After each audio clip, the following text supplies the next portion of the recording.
আসসালামু আলাইকুম। চলমন থেকে আজ আমরা হাঁটছি পুরান ঢাকার সেই অলিগলি, যেখানে প্রতিটা ইট, প্রতিটা দেয়াল আর প্রতিটা ভবন যেন অতীতের একটি গল্প লুকিয়ে আছে।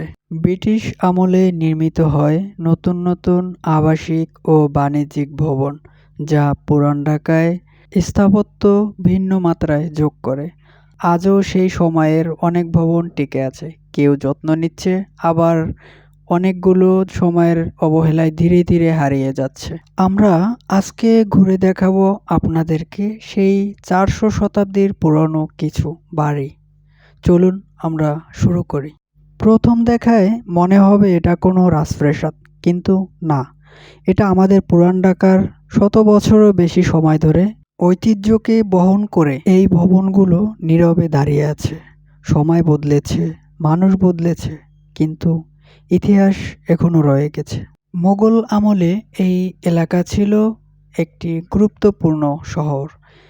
প্রকৃতি ধীরে ধীরে ইতিহাসকে নিজের বুকে জড়িয়ে নিয়েছে, তবুও ভবনগুলো আজও মাথা উঁচু করে দাঁড়িয়ে আছে।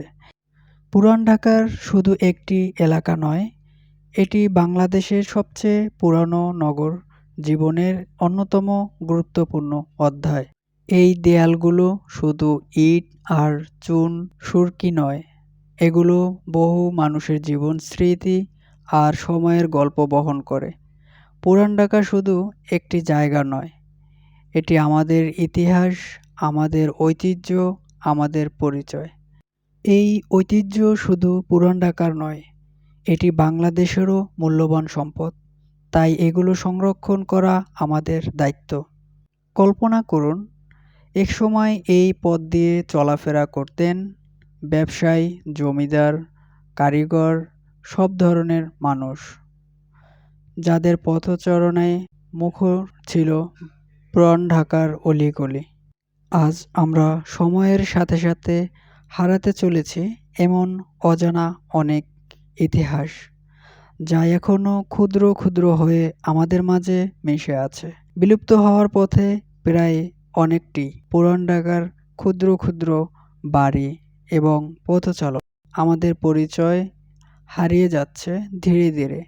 এগুলো আমাদের সংরক্ষণ করে রাখতে হবে, যাতে পরবর্তী প্রজন্ম এগুলোর বিষয়ে জানতে পারে। ভালো লাগলে আমাদের চলমন পেজটি সাবস্ক্রাইব করবেন, লাইক, কমেন্ট, শেয়ার করে পাশে থাকবেন ইনশাআল্লাহ। আসসালামু আলাইকুম ওয়া রাহমাতুল্লাহ।